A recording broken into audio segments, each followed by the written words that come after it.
Hola, hola mis amigos.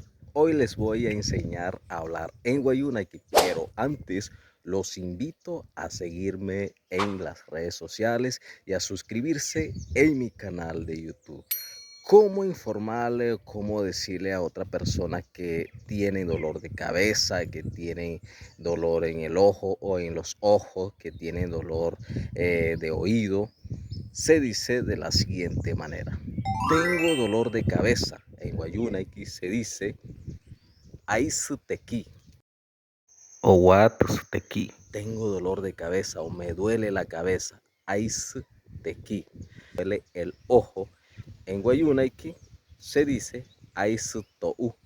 Me duelen los ojos. En Wayuunaki se dice Aizutouirua. Aizutouirua.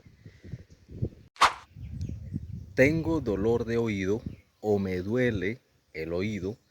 En Wayuunaki se dice Ais Sulu Tache. Ais Sulu Tache. Para más traducciones en Wayuunaki los invito a seguirme y a suscribirse en mi canal de YouTube. Y si tiene más preguntas, no dudes en dejarlo en los comentarios.